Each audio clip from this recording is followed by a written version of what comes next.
appuyer déjà le bouton d'enregistrement pour que nous puissions déjà commencer notre partie, tout en sachant que les autres pourront se joindre à nous. Et comme nos intervenants ont aussi un programme très chargé, je vois Patrick qui se connecte et qui a vraiment beaucoup de choses aussi sur sa montre. euh, et que nous devons aussi capitaliser de son temps. J'aimerais déjà commencer par demander que ce soit lui qui va commencer sa présentation. Donc, on va lui accorder quelques moments pour nous présenter, se présenter lui-même et aussi présenter ce qu'il a pour nous offrir cette soirée. Mais je verrai aussi présenter le titre de notre présentation, de notre webinaire aujourd'hui, c'est Réinventer l'image du Congo et comprendre exactement ce que cela veut dire à travers le pouvoir citoyen de la photo et du cinéma.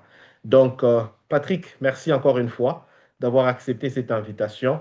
Il y a beaucoup de choses que je peux dire sur toi, mais je vais d'abord t'accorder la parole pour introduire la matière, et le reste, on va discuter pendant que nous serons en train de changer, les autres se connectent. Merci Patrick et à toi la parole. Ah oui, merci beaucoup Christian. Merci à tous qui sont connectés. Moi, je m'appelle Patrick. Euh, je suis en train de voir comment partager avec vous le PowerPoint. Je dois vous avouer que les Zooms, c'est pas mon truc du tout.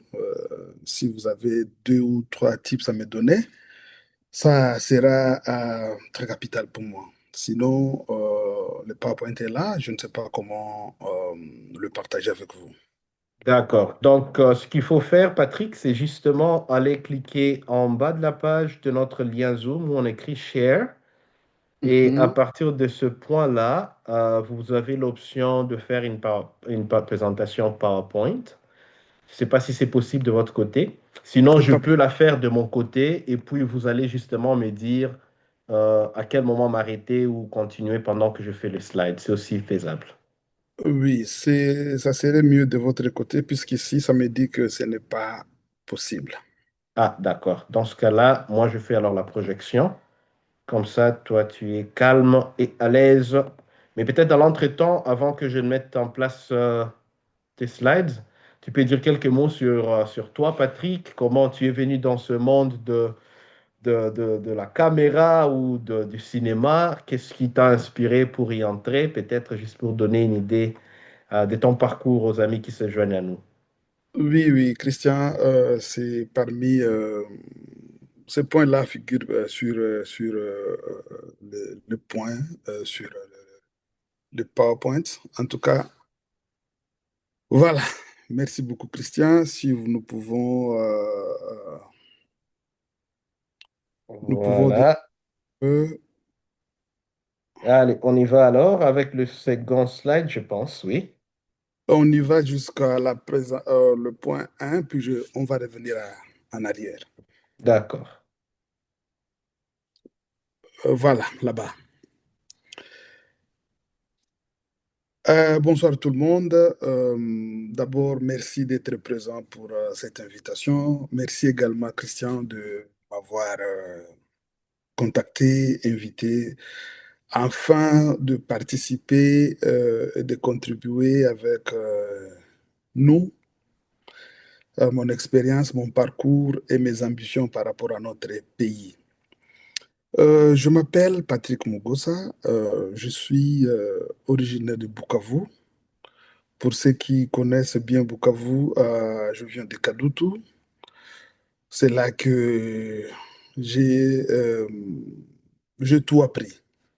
J'ai tout appris là-bas jusqu'à ce que les guerres ont éclaté. Et après, je me suis retrouvé en Ouganda et de l'Ouganda ici à Winnipeg, où j'ai fait mes études universitaires dans le domaine de la criminologie.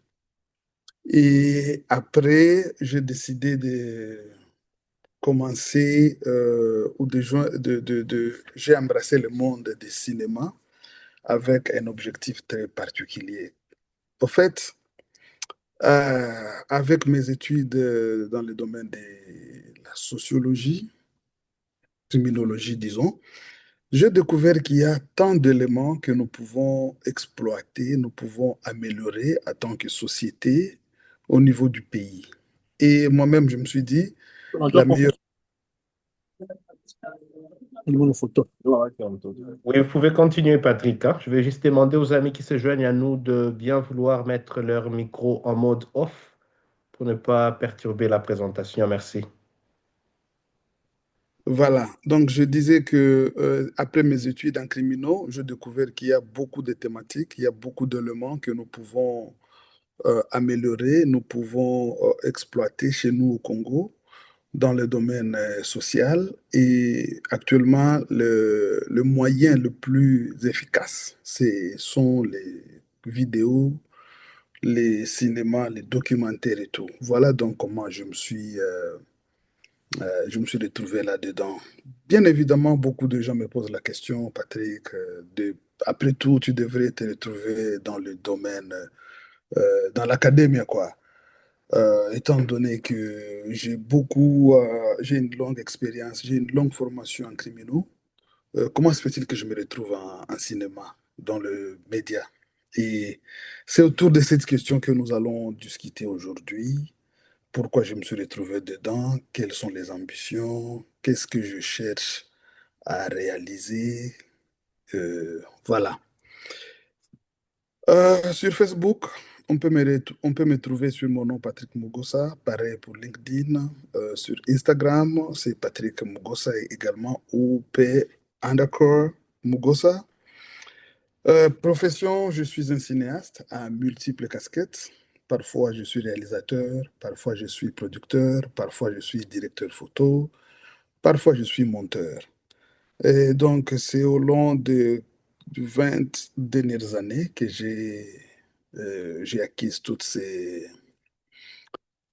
compétences derrière plusieurs projets. J'ai travaillé dans des projets cinématographiques, tout comme documentaires. J'ai aussi fait des séries télé.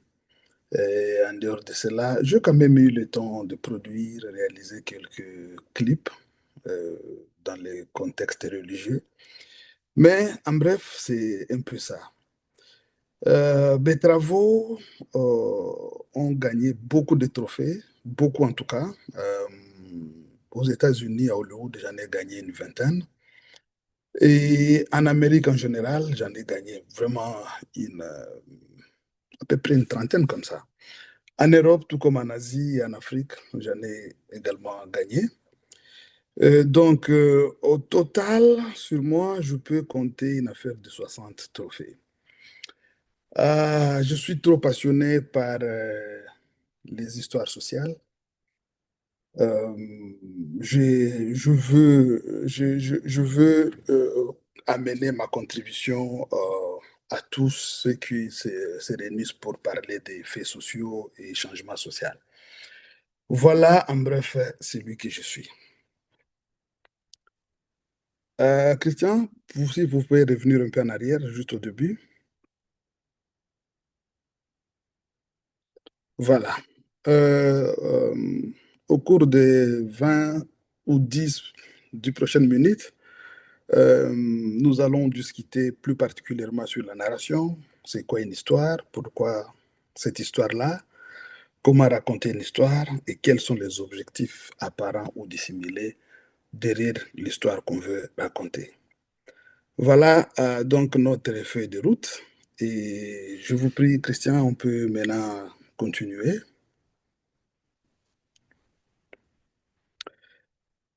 Voilà, je l'ai déjà mentionné, beaucoup de gens me posent la question de savoir qu'est-ce que je fais dans le cinéma alors que ma formation est en réalité dans la criminologie. C'est vrai que depuis le bas âge, j'ai rêvé comment devenir un avocat. Et c'est d'ailleurs comme ça que j'ai rejoint Héritier de la justice à Bukavu, où j'ai bénéficié d'une très, très, très longue formation en matière de droit de l'enfant. Et après, je continue mon chemin jusqu'à me retrouver ici à Winnipeg, dans la faculté de criminologie à l'Université de Manitoba.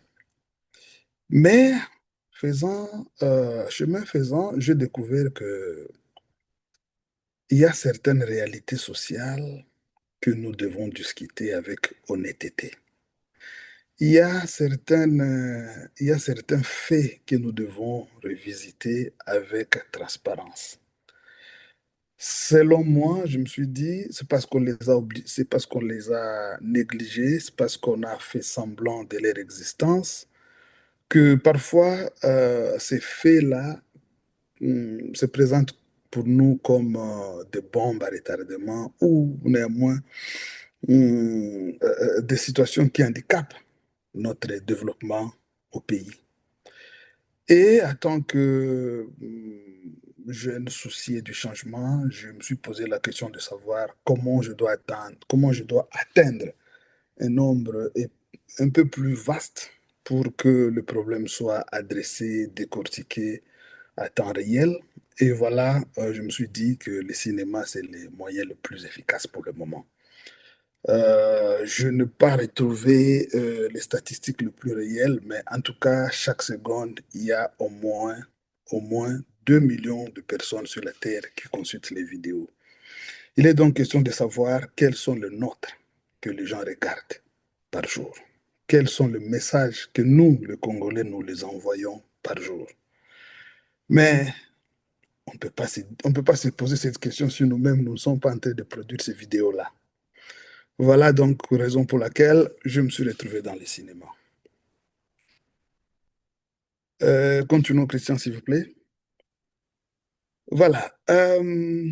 C'est vrai que les gens regardent les vidéos, c'est vrai que les gens regardent les films, les séries, les documentaires, mais derrière tout ça, il y a une tête pensante, il y a quelqu'un qui, s'est- qui a, qui a, qui a créé une histoire qu'il veut que les gens regardent. Mais dans le domaine des cinémas, c'est quoi d'abord une histoire? Euh, j'ai fait une petite recherche rapide sur Internet et j'ai trouvé, selon ce qui est là, ils disent qu'en cinéma, une histoire est une séquence d'événements qui constitue la trame narrative d'un film, généralement présentée en manière chronologique. L'élément le plus important ici, c'est quoi un film et comment on le raconte. C'est ici que se trouve le poumon de notre discussion par rapport au thème que Christian nous a donné aujourd'hui. Prochaine diapo, s'il vous plaît.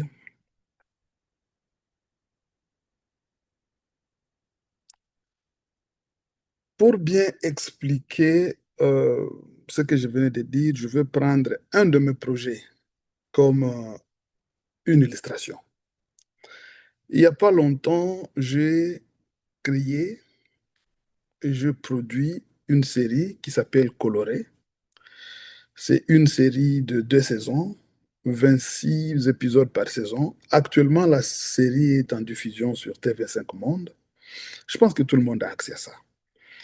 Et ensemble, nous allons aborder quelques petits éléments par rapport au point clé que je venais de mentionner tout à l'heure là. C'est quoi l'histoire d'un coloré? Tout tourne autour de l'éducation scolaire au Congo. Qu'est-ce qui se passe là-bas? Quels sont les faits, quels sont les éléments qui doivent attirer notre attention, nous en tant que jeunes, nous en tant que Congolais, nous en tant que citoyens souciés du changement. J'ai passé 8 mois au Congo en train d'observer comment ça se passe et j'ai découvert quelques éléments que je vais partager ici. Le premier, c'est le phénomène, entre guillemets, qu'on appelle le point sexuellement transmissible. Il n'est plus question que l'étudiant soit forte, fort, disons. Moi, je parle plus de femmes ici. Il est justement question de nouer des relations avec le professeur et éventuellement céder aux avances sexuelles et automatiquement, les points sont transmis comme ça. À la fin de l'année académique, nous allons nous retrouver avec des étudiants avec des documents, mais la connaissance est restée dans le main du professeur. Une fois ces étudiants, avec leurs documents en main, aboutissent, finissent par trouver des emplois dans des postes clés du pays, on se rend compte que ça ne marche pas. On se rend compte que, voilà, il y a tout genre de problèmes que nous connaissons. Et parfois, nous avons du mal à nous poser des questions de savoir comment on est arrivé là. Mais est-ce qu'il est nécessaire de se regarder en face comme maintenant et se dire au moins la vérité? Si à jamais cette question des points sexuellement transmissibles n'existait pas, est-ce que ça ne serait pas possible d'avoir des étudiants compétents, capables de rendre, de travailler pour la nation comme il le faut? En dehors de points sexuellement transmissibles, nous avons aussi observé l'influence des pairs dans les milieux scolaires. Là aussi, je fais référence très souvent à l'université où j'ai remarqué dans mes observations, tout le monde veut copier tout le monde. Il y a tel qui a un iPhone, il y a tel qui a ce petit truc qui est sorti récemment, et moi aussi je vais l'avoir. On ne veut même pas savoir quels sont les prix à payer. Et une fois on se retrouve en face de la situation et qu'on doit vraiment payer les prix, on se retrouve en train de naviguer dans tout ce que notre société appelle déviance. La fin de cette histoire, c'est ce que nous voyons. Les universités fournissent des étudiants qui sont incompétents, des études de main-d'œuvre. Les universités fournissent de main-d'œuvre qui sont incompétents. Nous avons une longue liste d'attente par rapport à eux, mais eux-mêmes n'ont pas cette formation. Donc, c'est un peu comme attendre à ce que le soleil nous donne ce qu'il n'a pas. Après, il y a aussi les phénomènes sugar daddies, où nous avons constaté les jeunes filles qui sortent, qui entretiennent des relations amoureuses avec le papa, qui sont en réalité les personnes, les personnes ayant l'âge de leur propre père. Et ceci ne facilite pas la formation scolaire comme elle devait être. Et ça aussi, comme conséquence, à la fin de l'année académique, les universités fournissent des étudiants qui étaient toujours absents de cours, qui ont payé les autres pour qu'ils fassent leurs travaux. Les examens ont été fabriqués à toutes pièces. Encore une fois, nous avons le même résultat, la main-d'œuvre qui n'est pas bien formée. Bien évidemment, on va se poser la question de savoir le rôle des parents dans cette crise. Il y a beaucoup qui pensent que les parents sont de paresseux. Il y a beaucoup qui pensent que les parents ne jouent pas leur rôle comme ils devaient. Mais dans ces projets, nous avons constaté qu'il y a vraiment des parents qui méritent des fleurs. Ils, euh, ils se battent comme des petits diables dans l'eau bénite pour assurer l'éducation de leurs enfants, mais malheureusement, la société qui, c'est la société qui commence à dicter le comportement et le chemin que les enfants, les étudiants prennent de nos jours. Prochaine diapo, s'il vous plaît.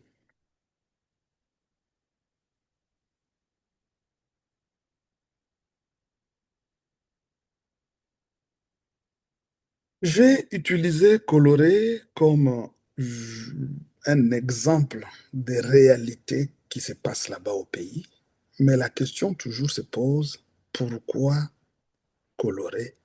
Pourquoi aborder ces réalités-là? La seule réponse est que nous voulons provoquer les changements dans notre société. Je veux inciter à nos jeunes, je veux nous inciter, nous tous, à nous regarder euh, dans le miroir et qu'on se dise la vérité. Il faut qu'on s'interroge soi-même. Il faut que l'on se critique soi-même en tant que citoyen. Et il faut que l'on soit conscient de nos actes. Nous devons arrêter cette question de toujours pointer les doigts aux autres. C'est toujours l'homme blanc qui a fait ceci. Si le Congo est comme ça, c'est à cause du Rwandais. Si le Congo est comme ça, c'est à cause de l'homme blanc. Je pense qu'il est nécessaire de se regarder dans le miroir et dégager la vérité, aussi têtue qu'elle soit. Prochaine diapo. Bon, les objectifs. Bien évidemment, chaque projet, chaque histoire, chaque observation sociale, chaque recherche sociale a un objectif concret. Et pour moi, en tant que cinéaste, qui, moi, je suis plus intéressé dans les histoires sociales, dans les réalités sociales.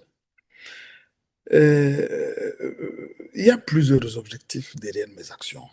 J'ai cité quelques-uns uniquement, justement pour vous donner au moins l'idée de mes combats. Le premier objectif ici, c'est de sensibiliser les jeunes avec le message positif. Nous savons tous que quand on a eu la chance de raconter l'histoire du Congo, on le fait toujours avec des images trop négatives. Si on parle du Congo, on ne peut parler que de la pauvreté. Si on parle du Congo, on ne peut parler que de la voyoucratie. Donc, c'est rare que ceux-là qui racontent nos propres histoires le fassent avec honnêteté. Ils vont choisir cette partie qui nous, qui nous diminue juste parce que ça leur semble bien. Alors, nous allons les laisser faire tous les jours? Je pense que la réponse est non. Si on observe notre société, on voit de jeunes qui peuvent nous inspirer. On voit de jeunes talents qui font des travaux exceptionnels. Mais aussi, il y a ceux-là qui peuvent faire la même chose s'ils étaient sensibilisés. Et moi, je me suis dit, voilà, je vais utiliser les moyens que j'ai pour amener ces exemples très positifs à la merci de tout le monde pour que tout le monde les utilise comme tremplin et enfin changer notre société. L'autre objectif derrière mes actions, c'est que il y a les sacrifices que nous devons honorer. Bien évidemment, dans la série, nous avons parlé de parents, mais dans notre société, il y en a plusieurs. Moi qui suis ressortissant de Bukavu, il y a de personnes modèles que nous avions connues là-bas. À Héritier de la Justice, nous avions notre mentor, le feu Pascal Kabongolo. Comment est-ce que son histoire peut nous servir de tremplin pour changer notre société? Mais qui va la raconter si ce n'est pas nous? Si on laisse encore cette responsabilité aux autres, ils vont la déformer, ils vont la raconter à leur manière et ça ne va pas nous servir de grand-chose. Donc, l'autre objectif pour moi, c'est honorer les sacrifices que les parents, les jeunes et certaines d'autres personnes font pour qu'il y ait un changement positif dans notre société. Également, j'ai comme objectif d'exposer les mots qui minent notre société. Ce n'est pas quelque chose de luxe quand on parle de points sexuellement transmissibles actuellement dans notre société. C'est quelque chose de honte. Nous devons voir comment combattre ces problèmes et remettre les choses en marche.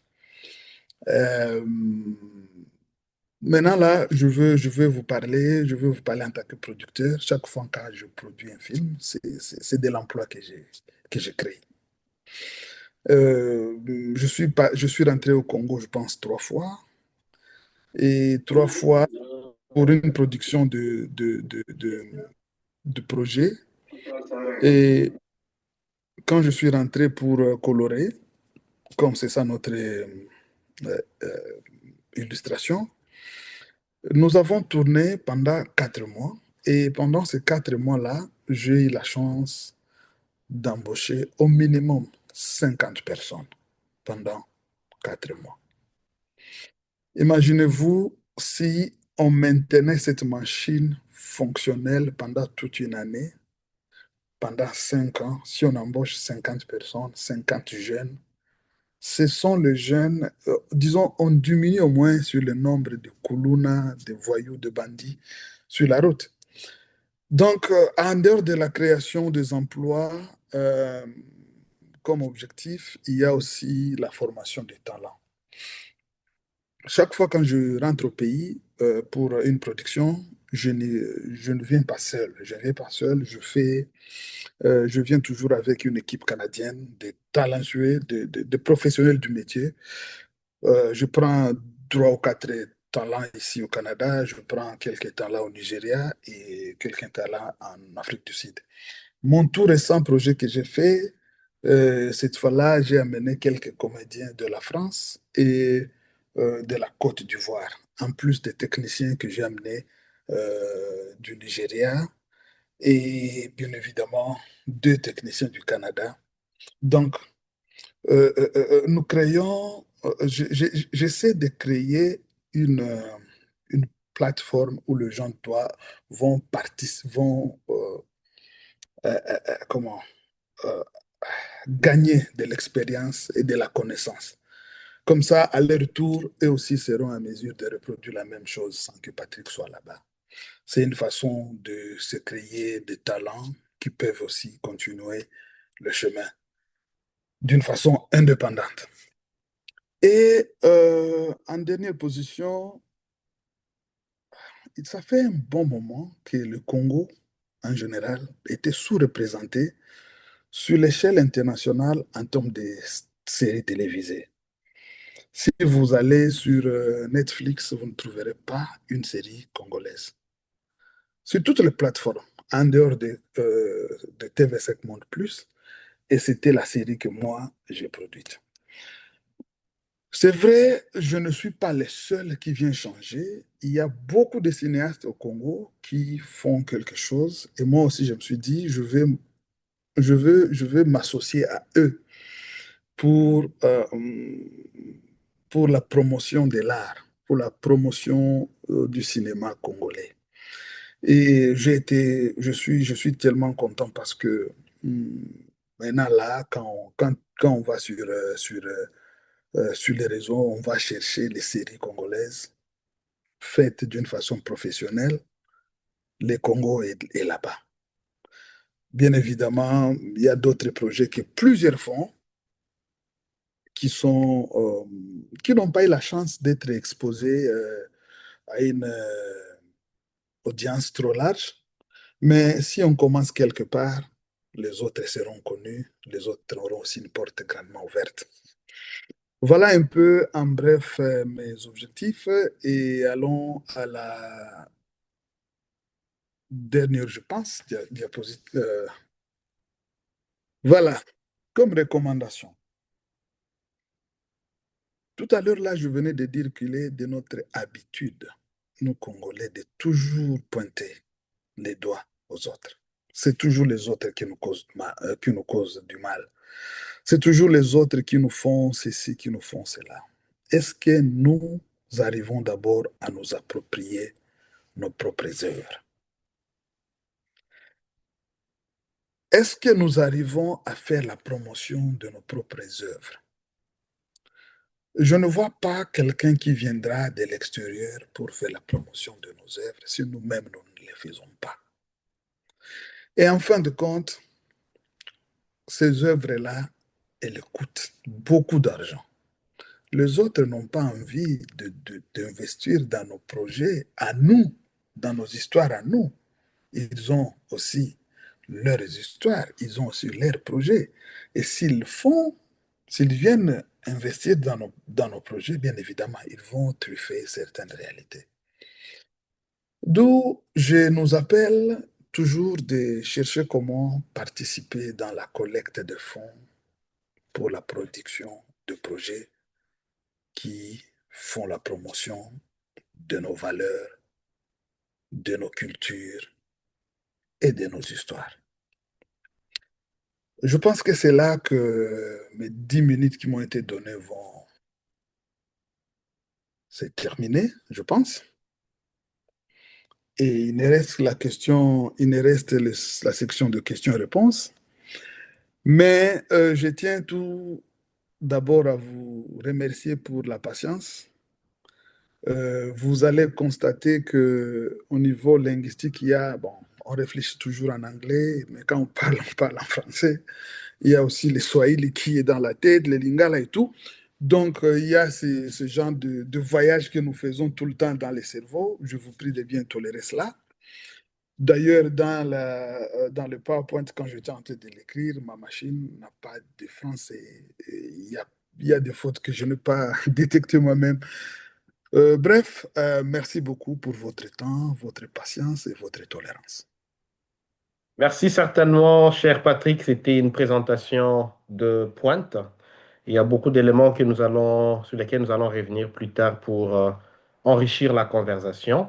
Et en anglais, j'aimerais peut-être laisser dans le chat le lien de Coloré pour ceux-là qui auront du temps pour justement jeter un coup d'œil sur ce travail fascinant que Patrick Mugosa a dirigé, qui parle exactement de problèmes que nous rencontrons dans les milieux scolaires au Congo très souvent, le phénomène de points sexuellement transmissibles, qui est certainement un phénomène d'actualité. Ce n'est pas assez éloigné de la réalité actuelle. Et si cela est possible d'ailleurs, je nous propose peut-être 1 à 2 minutes juste pour déguster un peu, parce que je l'ai sur ma machine, quelques petites pièces de cette présentation qui pourraient peut-être donner encore un peu plus d'appréciation au travail fascinant que notre ami Patrick continue à faire. Je suis Donald Meule. Dovi fête ses 45 ans. Commandez maintenant votre cuisine et bénéficiez d'une remise anniversaire spectaculaire. Visitez Paradise gratuitement et tentez de gagner 45 000 euros. C'est des bêches. Ça, ce n'est pas qu'une patate. C'est un véritable trésor des champs de notre belle région. Alors fonce acheter des patates locales. Voilà, ça aussi c'est peut-être une discussion à aborder à un moment, combien on perd dans les marketing et les publicités d'autres personnes. Mais voilà le projet de Patrick, juste pour quelques minutes. Le reste, je vais vous laisser de pouvoir suivre à votre temps, mais je voulais quand même donner un peu de temps pour juste apprécier ça. Tu es venue au monde si silencieuse. J'avais tellement peur que je crus que tu n'allais pas t'en sortir. C'est alors que l'infirmière t'avait soufflé à l'oreille. Seul le mort-né ont droit au silence. Ma très belle Olivia, je me souviens toujours du bruit doux que produisaient les arbres le matin du 1er juin 1995, le jour de ta naissance. Ces jours-là, j'ai su que Dieu avait gravé ton nom sur une pierre, ma chérie. Oh, maman, Malembego. Désolée, Yaya. Je suis vraiment désolée. Mon bouquet de fleurs viendra de cette douce mer qui calmera ma tempête.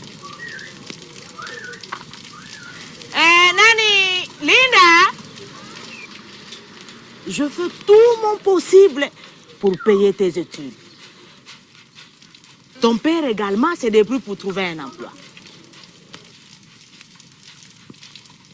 Il y a certains qui disent qu'ils ne voient pas. Attends, je vais juste vérifier si je fais.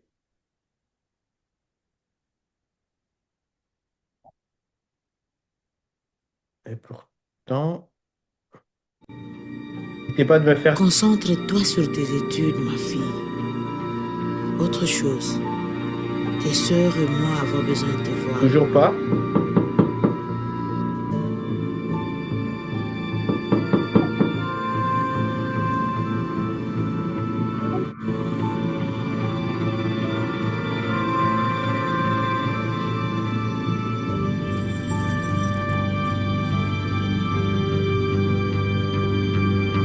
Ah, d'accord.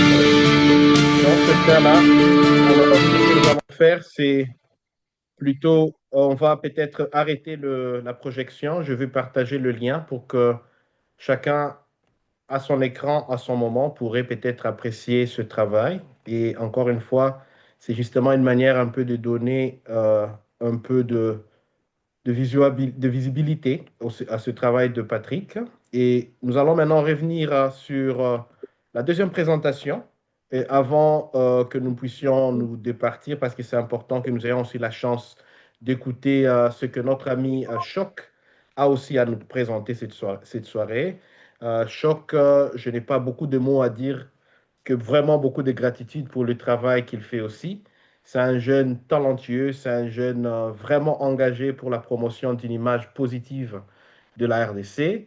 Et donc, Choc, je te laisse aussi l'espace pour ta présentation et après, nous allons revenir sur l'espace de discussion avec Patrick et Choc à la fois. Merci. Merci beaucoup, cher Christian.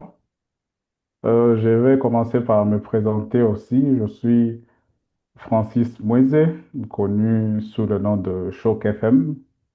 Je suis artiste visuel, mais spécialiste en marketing et communication. Et je suis aussi passionné par l'image positive de la RDC. On sait que, comme Patrick l'a dit, bon, l'image de la RDC qu'on voit sur le web, ce n'est pas exactement ce qu'on vit en RDC. Celui qui verrait la RDC de ce qu'on voit sur le web croirait que les gens ne vivent pas en RDC. Et du coup, moi, j'essaie à mon niveau aussi de remédier à ça, du moins euh, pour... Ah, pardon. Comme Patrick l'a dit, penser en anglais et parler en français, c'est compliqué, mais je vais faire de mon mieux. Moi aussi, je vais partager ma présentation. J'espère que elle va marcher. Oh, en fait, Christian, c'est toi qui dois nous permettre de Ouais, je partager. pense que c'est déjà fait. Tu peux justement essayer encore de nouveau. Je pense que c'est bon. Ah,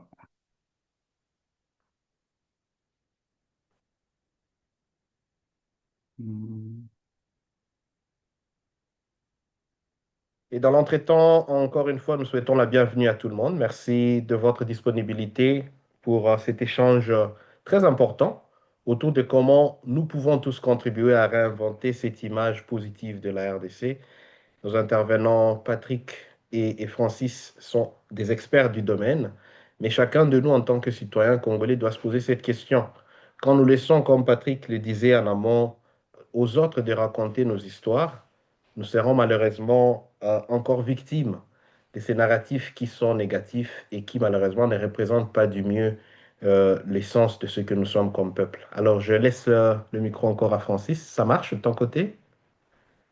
J'espère que Voilà. vous voyez Oui, mon écran. oui, ça se voit. Oh,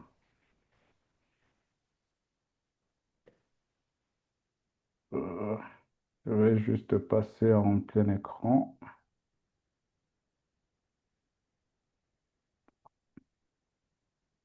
Et je l'ai vu déjà, d'autres amis qui sont en train de s'introduire dans le groupe. N'hésitez pas aussi, si vous êtes, vous vous sentez de juste dire un mot sur pourquoi vous avez joint cet appel et d'où vous nous joignez, ça fait que nous soyons tous interactifs. C'est un espace pour nous tous. Bon, je suis parti du thème de la conversation d'aujourd'hui, raconter un autre Congo en images. Je crois que Mukuwa Patrick a déjà relevé certains points qu'il y a dans ma présentation. Du coup, je vais brosser ces points-là rapidement. Euh, Ici à l'RDC, comme Patrick le disait, l'image qui est véhiculée de la RDC à l'international est vraiment déséquilibrée de la réalité, du moins à, à quelques réalités près, de la réalité de ce on vit sur le terrain ici en RDC. Celui qui regarde les news venant de la RDC croirait qu'en RDC, on a juste des enfants mal nourris, on a juste la guerre, on a juste la pauvreté extrême. Mais cependant, bon, nous sommes en RDC et en RDC, il y a quand même des gens qui pètent des champagnes chaque week-end. Il y a d'autres personnes qui achètent de voitures qui valent très cher. Et du coup, et aussi, il y a une multitude de cultures dans la République démocratique du Congo, ce qui fait aussi notre grande richesse. Mais les médias internationaux ne montreront pas ça parce que, si je peux me permettre, ça ne se vend pas bien ou mieux que ce qu'ils montrent. Du coup, pour faire la une de news, il faut montrer qu'il y a des enfants affamés en RDC, il faut montrer qu'il y a la guerre en RDC. Mais bon, nous sommes en RDC, nous vivons en RDC, et c'est pas ce qu'on voit, bon, à quelques vérités près, mais c'est pas exactement ça, parce que il y a une ligne éditoriale qui a pour ces médias-là. Et bon, ils ont leurs donateurs, par exemple, qui veulent soutenir certaines causes. Et si on ne montre pas la RDC de cette manière-là, on n'aura pas de ces fonds-là. Et cela impacte gravement le tourisme, l'investissement dans notre pays. Et notre gouvernement aussi, qu'est-ce qu'il fait pour y remédier? Point, point de question. Mais aussi, nous, en tant que citoyens, qu'est-ce qu'on fait aussi pour remédier à cela? Et c'est à ça que je crois cette conversation de ce soir servira. Et donc, on appelle notre pays Mbokelengi. On y a la vie, une multitude de cultures, comme je dirais, et surtout la résilience. Donc, un Congolais, il suffit d'un peu pour pouvoir le transformer en quelque chose de grandiose. Mais on a besoin quand même d'avoir un cadre pour pouvoir rendre cette chose grandiose-là avec le peu qui nous est offert. On a notre rumba, on a nos danses, on a nos athlètes, on a nos villes, on a nos rues qui sont vibrantes et notre multitude linguistique aussi qui fait la multitude culturelle de la RDC. Mais comme je l'ai dit précédemment, les gens ne connaissent pas tout ça à l'extérieur de la RDC.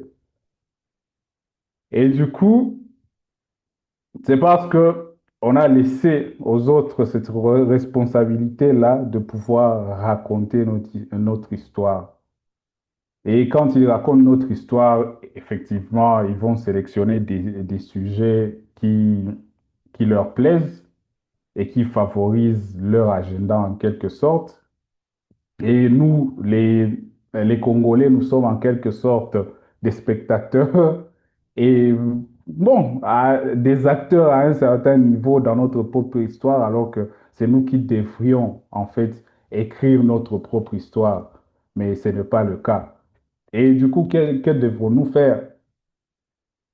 Là, on devra reprendre la parole sur notre propre histoire. Et donc, on doit parler de notre histoire au monde. Maintenant, c'est facile avec les réseaux sociaux parce que nous tous, nous sommes sur les réseaux sociaux, nous tous, nous avons des smartphones, mais beaucoup d'entre nous sont plus de consommateurs de contenu que de créateurs de contenu. Et beaucoup d'entre nous ne s'engagent pas aussi dans des conversations qui parlent de la RDC, je dirais, pour ces, déconstruire cette image-là que le monde extérieur a de nous. Et donc, nous devons raconter cette complexité-là du vécu local congolais, mais tout en mettant un accent sur les forces plutôt que laisser juste les défis prendre le dessus. Parce que j'ai comme l'impression que c'est le négatif qui vend bien, qui attire bien l'attention. Mais comme Patrick l'a dit, ça dépend aussi de comment on raconte notre histoire. Les gens, on peut aussi attirer l'attention des gens en parlant des trucs positifs. Et du coup, j'ai mis dans le coin là des créateurs de contenu congolais qui m'inspirent que je suis qui montre ce côté positif-là de la RDC, bon, hormis moi. Et là, on les a dans beaucoup de provinces. Il y a Herman qui est à Kinshasa, mais il bouge trop dans le pays. Nelson Mandela, il était à Bukavu, mais il est à Kinshasa. Il y a Fabien Konkwa aussi de Bukavu. Jérémy, lui aussi, il bouge beaucoup au pays. Fiston Asanga, il est de Kisangani. Jody Bazula est de Lubumbashi. Tony Chilms de Kinshasa aussi. Noëlla de Bukavu. Et il y a aussi la page Voir le Congo qui me fait toujours plaisir quand je tombe sur leurs vidéos parce que eux aussi, ils montrent que ce qui est en quelque sorte beau.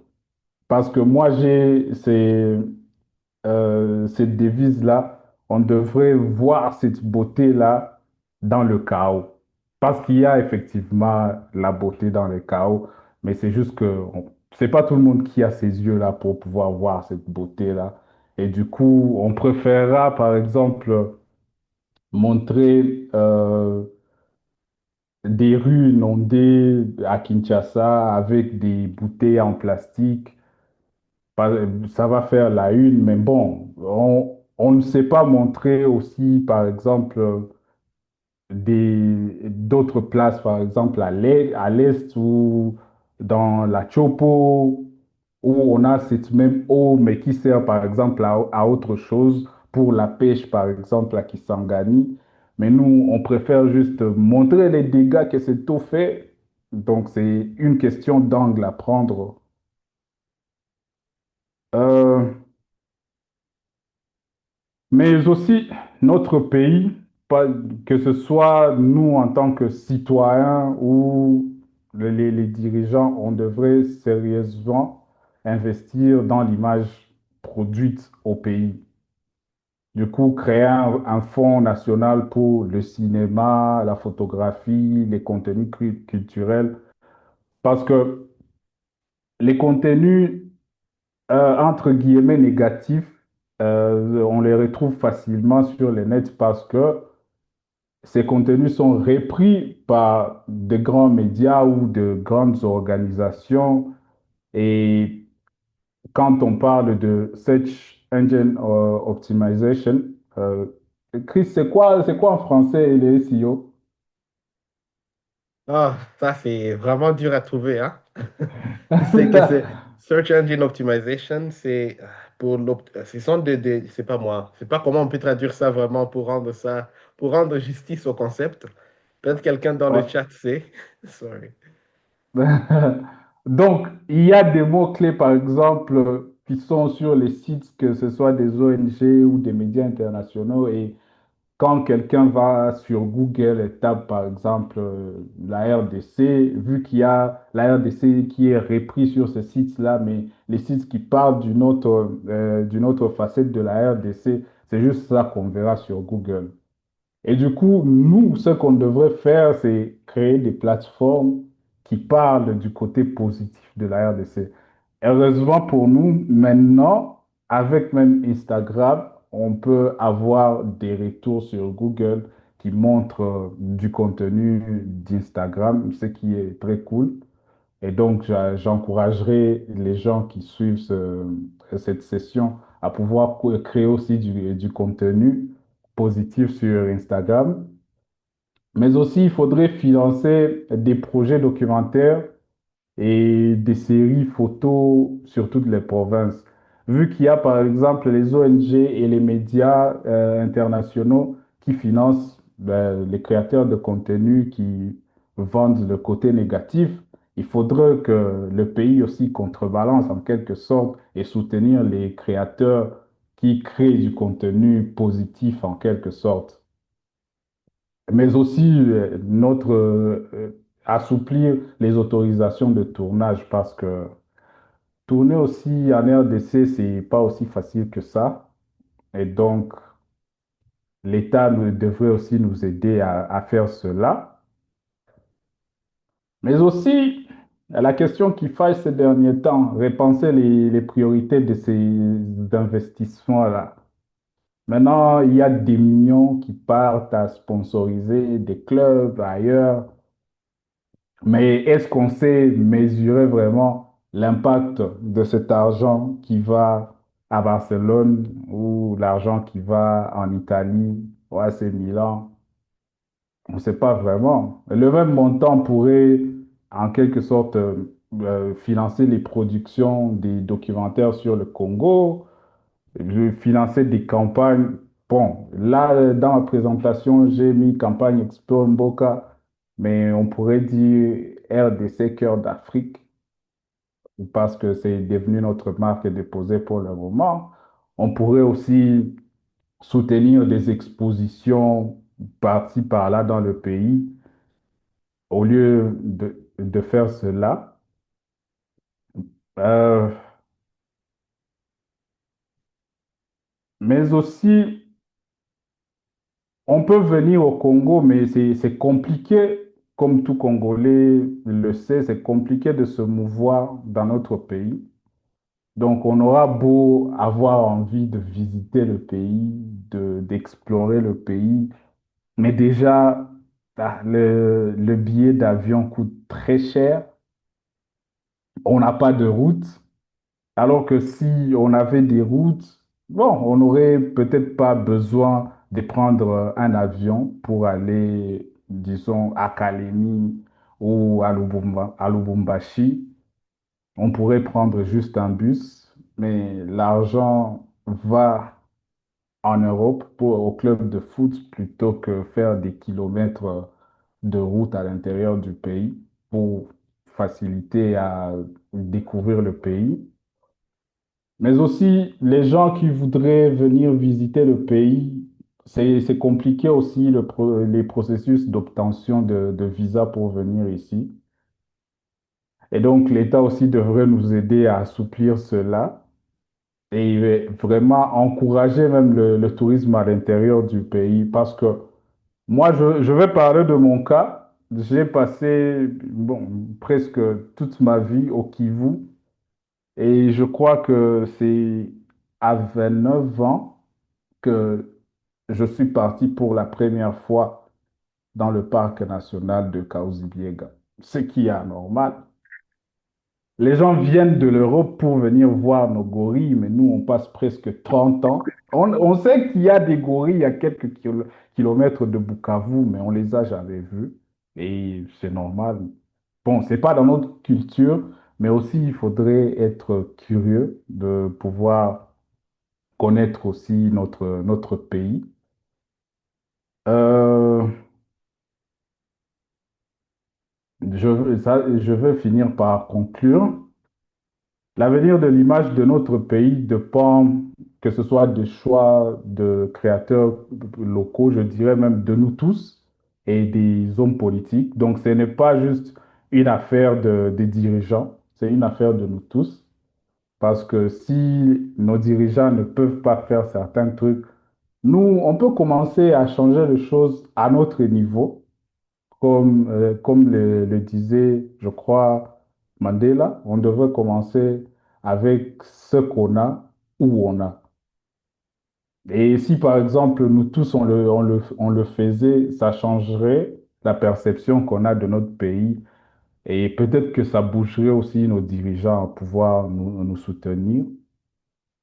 Et c'est pour ça que j'ai créé une plateforme qui, avant, la plateforme s'appelait Bukavu Explorer parce que la plateforme a commencé à Bukavu. Mais je me suis dit, pourquoi juste m'arrêter à Bukavu? C'est pas juste le Sud Kivu qui a des choses à montrer au monde. Et je me suis dit, on devrait peut-être tourner, développer la page en Explore Mboka et aller partout dans la RDC ou aussi faire des partenariats avec d'autres explorateurs dans d'autres provinces de la RDC et avoir en quelque sorte une armée de créateurs de contenus locaux qui sont, qui ont cette fugue de pouvoir montrer le côté positif de la RDC. Et donc, je vous invite à rejoindre aussi, à rejoindre ce mouvement et racontons ensemble le positif du Congo, de l'intérieur, pas de l'extérieur.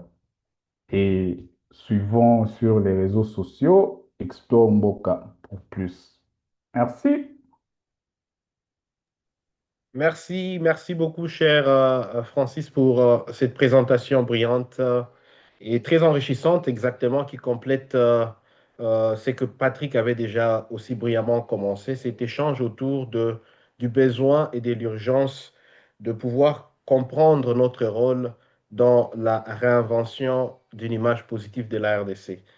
Les intervenants ont brillamment aussi abordé non seulement les enjeux, mais surtout aussi les difficultés qu'ils rencontrent dans leur travail.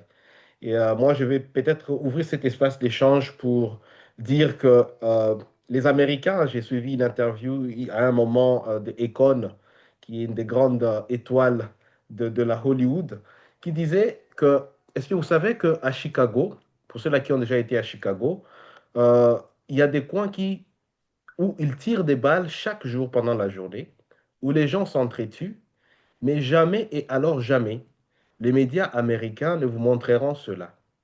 Et qu'on était en train de discuter pour dire que ça ne joue pas bien sur l'image des États-Unis.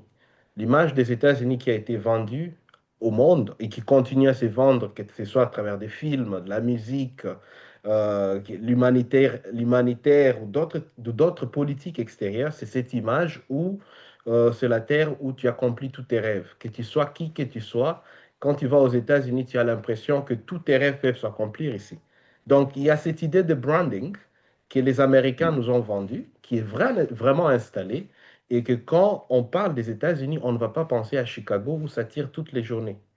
Et donc, je voudrais vraiment que nous gardions cela peut-être en esprit pendant que nous pensons aussi au pays. Quand on pense à la RDC, très souvent, comme les intervenants le disaient, on ne voit que les images négatives. Mais en réalité, c'est ce que les médias internationaux veulent que le monde voie. Et pourtant, comme venait de le présenter Patrick et Francis, il y a beaucoup de bonnes choses qu'on peut dire sur la RDC. Il y a beaucoup d'histoires qu'on peut raconter sur la RDC, mais ça demande bien sûr que nous puissions nous joindre à ce mouvement. Donc, je ne serai pas le seul à partager. Je vais peut-être demander aussi à Francis de baisser son écran pour que nous ayons en fait un espace ouvert maintenant. Donc, c'est vraiment en plénière. Ma première question pour les amis, Francis et Patrick, peut-être commençons par Patrick. J'ai vraiment apprécié ce que tu as dit autour des problématiques, notamment tu as parlé d'une problématique qui touche notre pays, c'est celle dans ce livre, dans cette œuvre série colorée, où tu as parlé des points sexuellement transmissibles. J'aimerais savoir, de par ton expérience, après la production de la série, on a vraiment, au niveau international, ça a été bien reçu. Mais est-ce que tu peux nous dire un peu quelles ont été les démarches pour assurer cette appropriation aussi au niveau national? Qu'est-ce qui a été déjà fait? Qu'est-ce qui devrait être fait pour que ce travail ait encore plus de résonance avec notre audience nationale? Oui, merci Christian pour la question. Vous savez, notre pays vient de quelque part. Et le quelque part là, c'est où?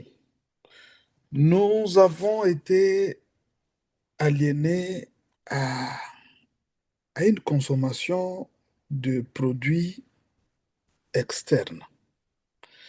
N'est beau que ce que l'étranger a produit, n'est consommable que ce que l'autre a produit. Nous ne sommes pas encore arrivés à ce niveau où ça fera de notre fierté que l'on consomme nos propres produits, peu importe le niveau de marketing que nous allons faire sur sur le niveau local. Et je dois vous avouer que cela a constitué un des défis majeurs que Coloré, tout comme la plupart des produits, connaissent au pays. Nous fournissons tant d'efforts pour raconter nos propres histoires, mais nous devons aussi fournir tant d'efforts pour que nos consommateurs consomment nos propres contenus. Du point de vue local, ça n'a pas été très bien accueilli comme ça l'a été à l'extérieur. Mais nous continuons toujours à fournir tant d'efforts. J'étais moi-même choqué de voir que la série a été consommée en Côte d'Ivoire plus qu'au Congo. Euh, Pourtant, c'est là que le marketing n'a pas été fait du tout. Euh, J'étais tellement choqué de voir que la série a été consommée en Europe plus que au pays. Et bien, c'est pas que il manque de moyens pour consommer, mais ils n'ont pas cette culture de consommer les nôtres. Ça fait donc notre défi. Et sincèrement parlant, je suis très déterminé à l'affronter également. Effectivement, merci beaucoup Patrick, parce que c'est un point important que tu soulèves, notamment cette culture de chez nous qui malheureusement est encore très colonisée dans sa manière de comprendre ou de consommer l'image. Et quand il s'agit de produits, que ce soit de cinéma ou de photographie, nous avons encore cette difficulté de nous approprier les nôtres. J'ai aimé aussi ce que Francis a fait dans sa présentation pour un peu mettre en lumière certains jeunes qui prennent le courage de pouvoir présenter l'image du Congo de manière positive. Mais peut-être, Francis, aussi, peut-être pour toi, qu'est-ce que tu penses de ce problème? Est-ce que le problème de consommation de produits de l'image congolaise par les Congolais est un problème que tu rencontres aussi dans ton domaine?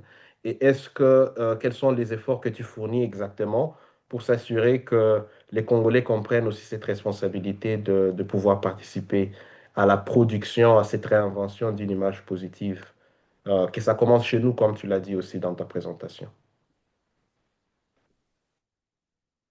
Comme tu l'as dit, bon, je crois que c'est Patrick qui l'a dit, on a ce problème-là de mettre sur un piédestal ce qui vient de l'extérieur. Mais bon, moi, c'est ça, j'essaie de me battre contre cela. Parce qu'on a aussi un autre problème.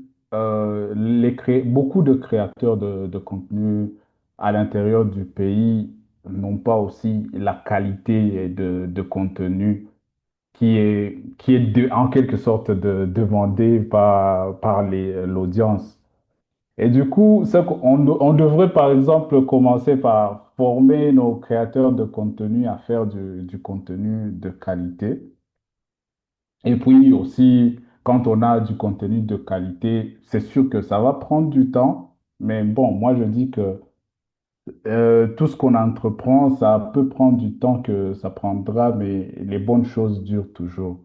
Il faut qu'un jour ça aboutisse, mais il faut qu'on commence d'abord. Donc, si par exemple, pour le moment, ça ne marche pas, ça ne veut pas dire que ça ne marchera pas dans 5 ou 10 ans. Il faudrait juste continuer à le faire. Parce que quand j'ai commencé, par exemple, Bukavu Explorer, bon, les gens, ils pensaient que j'ai modifié les photos que je prenais et certains disaient que c'était une communication mensongère que je faisais. Sauf que moi, je leur disais, moi, je choisis juste quand est-ce que je dois prendre ma photo. Et les autres, comme je l'ai dit dans ma présentation, les autres vont choisir, par exemple, de prendre les photos de Bukavu durant les Mungezi. Mais moi, je vais choisir de prendre ma photo quand il fait beau à Bukavu, quand on a une vue époustouflante d'un certain endroit. Et même les personnes qui sont à cet endroit-là, eux-mêmes, bon, diront on n'a jamais vu notre quartier de cette façon-là. Et avant, il n'y avait pas beaucoup de jeunes qui suivaient ce mouvement-là, mais on a commencé avec Bukavu Explorer. Il y a eu des jeunes avec qui on allait faire, par exemple, des marches, des randonnées pour aller dans des coins et prendre des photos et les poster sur Bukavu Explorer. Et du coup, maintenant, il y a des jeunes qui prennent des photos et nous taguent sur les réseaux sociaux. En quelque sorte, c'est devenu un mouvement. Et moi, je voudrais que ce mouvement-là prenne tout le pays en quelque sorte. Que ça ne reste pas juste dans un coin du pays, que tous les jeunes, qu'on ait une plateforme quand les jeunes auront pris quelque chose de positif du pays, ils peuvent poster là-bas et comme ça, on l'amplifie. Parce que aussi le problème qu'on a, c'est sûr que on n'a pas de connaissances aussi en marketing de nos contenus chez nous. Et donc, on fait des trucs qui restent juste chez nous, alors qu'on a ce problème aussi de pénétration de l'Internet.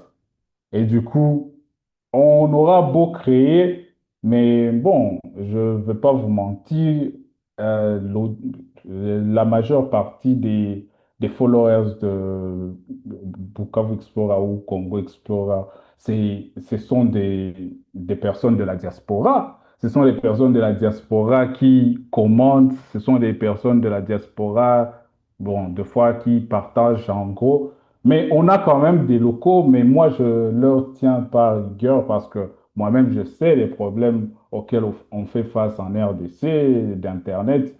Il y a des endroits en RDC où il n'y a même pas de réseau. Et du coup, on peut poster, par exemple, des trucs de ces endroits-là, mais les gens qui sont là-bas, eux-mêmes, ils ne savent même pas que vous avez posté des trucs sur eux.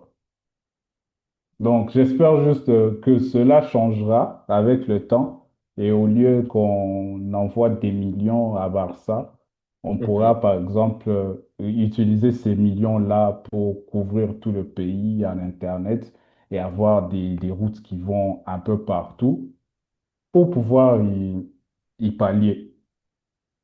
Merci beaucoup, cher Francis, pour cette contribution. Je vois déjà qu'il y a des réactions dans le chat. Comme je le disais, c'est un espace pour nous tous, hein. En tout cas, ouvrons cet espace pour partager aussi nos appréciations, nos questions, nos observations, comment on peut joindre les efforts des amis Patrick et Francis déjà, qui sont très louables. Et je vois que Mimi avait une question. Mimi, bienvenue, à vous la parole.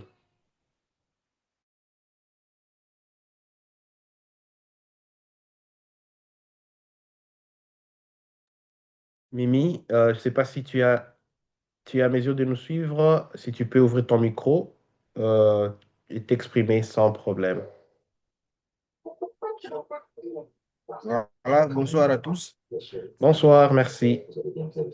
En fait, je me connecte sur l'adresse Mimi Boula, mais Je suis Bahati Babonga Charme depuis la RDC, et, précisément dans la province du Sud Kivu. J'ai fort apprécié la présentation de notre aîné Patrick Mugusa et l'autre collègue qui est venu après lui. Mais j'ai quand même une question à poser à tous nos deux présentateurs. Oui, chacun a présenté ce qu'il fait et les efforts qu'il conjugue pour essayer un peu de vendre l'image positive de notre pays. Alors, cependant, je voulais poser une question à nos deux intervenants. Est-ce qu'ils ont un jour pensé à collaborer avec les centres culturels ou les organisations qui encadrent le- les autres qui font la même chose pour voir dans la mesure du possible comment les efforts conjugués ensemble peuvent amener à faire quelque chose qui est plus solide? Parce que au niveau de notre pays, par exemple, dans l'organisation où nous œuvrons, nous encadrons les artistes et ils font mieux. Alors, moi, je me demandais, est-ce qu'ils font des efforts pour que les efforts qui sont conjugués à l'extérieur et à l'interne soient combinés afin que nous produisons quelque chose d'original? C'était un peu ça ma question. Allez, merci beaucoup pour la question. Il y a aussi une autre question du docteur Dirk. Merci encore une fois à tout le monde hein, pour la participation. Comment faire que le peu de beau ou de positif sur la RDC prime et marque plus que le laid et le désagréable trop répandu en RDC? Quelle idée retenons-nous des gens en faisant un tour dans nos provinces? Alors ça, c'est une très bonne question et ça revient exactement à ce que nous étions en train de dire. Comment faire est-ce que l'image positive de la RDC commence à monter? Je pense qu'il y a plusieurs réflexions qui aussi impliquent pas seulement des entrepreneurs de l'image comme Patrick et Francis, mais que ça demande aussi la contribution de plusieurs autres acteurs, le gouvernement, le secteur privé, l'éducation et tout. Je pense que comme les amis aussi étaient en train de le dire, il y a une culture d'abord de consommation de sa propre image. On est habitué plus à prendre les images ou apprécier les images d'ailleurs que d'apprécier nos propres images. Et je pense que là encore, il y a encore du travail. Je vais peut-être remettre aussi le micro à Francis ou à Patrick s'ils veulent réagir aux questions qui ont été déjà posées, notamment celles des gens dédiés sur la collaboration avec des structures locales et comment vous faites pour amplifier les efforts aussi des initiatives locales qui ont aussi des histoires percutantes pour la RDC. Oui, je pense que j'ai une petite idée par rapport à cette question. La première, celle de collaboration avec les organismes ou les organisations locales. Déjà, quand je rentre au pays, je ne travaille pas seul. Euh, comme c'est à Kinshasa qu'on a produit les deux séries, je travaille toujours avec les professeurs de l'INA qui, eux, sont à qui je donne la responsabilité d'assurer les castings. C'est à eux de recruter, de me chercher les talents. Il y a aussi de personnes ou de compagnies locales qui sont encore minimes, mais avec elles, je collabore dans le contexte de me trouver la main-d'œuvre, les techniciens. Donc, il y a cet esprit de collaboration. Mais aussi, je dois attacher à cet esprit les défis que nous rencontrons sur le terrain. La culture du travail du Congo et la culture du travail que nous avons acquise d'ici sont deux choses parallèles. Ça ne se rencontre même pas en un seul endroit. Malgré nos efforts que nous fournissons pour expliquer comment les choses doivent être faites, mais de l'autre côté, c'est, je trouve cette difficulté de recevoir le message. Et du coup, parfois, ça crée des frustrations. Parfois, ça nous plonge dans des situations de conflit.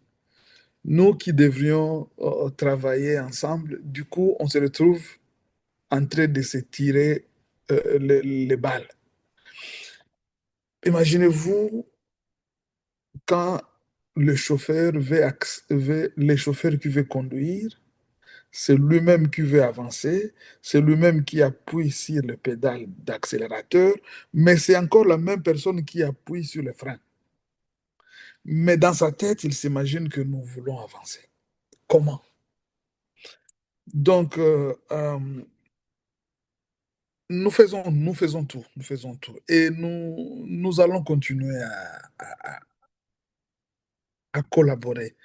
Mais nous demandons aussi à nos partenaires locaux d'avoir une ouverture d'esprit. Je veux bien, quand nous étions au pays, on avait aussi cette façon de réfléchir. On pensait que c'est comme ça que le monde est fait. Mais quand on est sorti, on comprend d'abord que non, non, c'est pas comme ça. Euh, la notion du temps, par exemple. On dit que nous allons commencer les tournages à 7 heures, mais quelqu'un vient à 10 heures. Mais est-ce que vous vous imaginez les dégâts que cela va créer sur une production? On vient avec les gens qui ont laissé leur famille, qui ont laissé leurs travaux. Nous avons des visas très limités, mais le retard de 2 heures par jour, encore mais 2 heures, encore. Mais disons, le visa de 4 mois, directement, ça devient 6 mois. Comment on peut s'en sortir comme ça? Je ne voudrais pas m'atteler sur les défis que nous rencontrons. Je voudrais seulement appeler à nos amis qui veulent vraiment qu'on collabore, d'avoir déjà un esprit très ouvert et de comprendre que les choses ne se font pas seulement comme eux pensent. Il y a aussi notre façon de faire les choses. D'ailleurs, c'est pourquoi les autres avancent. Nous collaborons avec les gens et nous allons continuer à les faire. Bon. Merci beaucoup, merci beaucoup, cher Patrick, pour ce point. Je vais juste lire quelques commentaires très intéressants qui se partagent déjà dans les chats. Je vois Douce qui dit très bonne présentation, Francis et Patrick. Toujours un plaisir d'écouter ce qui marche en RDC. Il y a Alban qui aussi dit, pensez-vous que les photojournalistes peuvent aussi participer à montrer une image positive du Congo, vu qu'ils sont souvent engagés par des organisations internationales, mais que j'ai comme l'impression que c'est toujours pour faire des images négatives. Quel serait votre conseil pour les créateurs dans cet espace-là? Très bonne question, merci beaucoup Alban. Il y a aussi Pascal Chirac qui vient de commenter aussi en disant, vendre l'image de la RDC, c'est aussi mieux vendre les nôtres qui excellent dans certains domaines. Comment faire aussi pour nous promouvoir mutuellement, au lieu de nous combattre et de nous détruire mutuellement devant les étrangers notamment. Très bonne observation, merci beaucoup cher Pascal. Je vais remettre la main levée de Dirk. Je vois que Dirk a la main levée, peut-être aussi il va intervenir. Merci beaucoup, Christian. Je ne serai pas très long. Merci à Francis et à Patrick pour leur travail et je voulais en tout cas encourager l'initiative qu'ils ont de la promotion de la RDC, que ce soit dans sa culture, mais aussi sur son image. Mais je voulais simplement revenir sur une question qui, moi, me préoccupe énormément. Je suis en RDC et j'ai vraiment cette question au fond du cœur. Comment promouvoir la RDC si elle-même, par les faits, par la vie de tous les jours, dégage vraiment l'image d'une autodestruction. Je veux un peu nuancer. Je comprends il y a toujours quelque chose de bien en RDC. Il y a ce que les gens essayent de faire et qui marche. Il y a toujours cet aspect humain qui arrive à apporter de la lumière, n'est-ce pas, dans ce grand chaos. Mais je me demande, est-ce que ce que les gens perçoivent de la RDC n'est pas naturellement lié à tellement des choses qui ne marchent pas et qui, dans la réalité, dans les faits, ce n'est pas que dans notre propre volonté de montrer le bon côté, dans les faits réels, domine la perception que les gens ont de notre quotidien, ce qui est vrai. Comment faire pour que, je dirais, ces petites parts de bien prennent le dessus sur cette grande part de ce qui ne marche pas, en sachant bien sûr qu'une image négative peut demander 1 000 images positives pour la détruire. Vous voyez un peu ce que je veux dire? Hein. Vous voyez un peu ce que les Congolais, comme Francis, Patrick, font un travail pour laquelle il faudra, euh, je dirais, au moins 10 fois plus d'images pour faire changer une seule image négative comme celle de l'inondation après la pluie. Vous voyez, si vous vous affichez les images de l'inondation après la pluie à Kinshasa, pour qu'on donne de la place au travail que Patrick et Francis font, ça devient un challenge sur comment faire passer ces images face à tant d'irresponsabilité de la part de nos dirigeants. Alors, ce que moi je voulais proposer aux amis qui sont dans ce domaine-là, peut-être c'est de voir dans quelle mesure mettre en place, comme je pense Patrick l'a dit, une banque de données sur laquelle il est possible d'aller fouiller et de trouver de manière, je ne peux pas dire réunis, mais en tout cas des liens qui vous permettent d'avoir que des productions et des données et artistiques et culturelles qui parlent positivement de la RDC, pour que ça soit par exemple pour nous les Congolais un endroit où nous pouvons orienter les autres quand ils veulent apprendre du Congo. Vous voyez un peu ce que je veux dire? Parce que moi, je fais l'expérience aussi, vous avez des amis, vous avez... Et même quand on vous demande fût de leur partager quelque chose qui parle du Congo positivement, ils vont trouver une chose positive, ils vont en trouver 200 négatives, vous voyez? Et ces 200 négatives, effectivement, vous allez passer du temps à expliquer à tout le monde que ce qu'ils ont vu n'est peut-être pas vraiment comme ils l'ont perçu, tout en sachant qu'en réalité, peut-être, ils n'ont pas encore vu pire, vous voyez? Parce que la réalité est telle qu'elle, elle est pire. Que vous descendiez, moi, quand je vais dans nos provinces, que ce soit à Bukavu, à Lubumbashi, au Katanga, au Kasaï, en Équateur, je ne suis que choqué, à part ce que je vois de la nature, ce que la nature nous a offert, et ce que les humains essaient de faire de manière humaine, la relation humaine, c'est que les relations humaines peuvent produire. On voit que les gens sont capables de faire des grandes choses.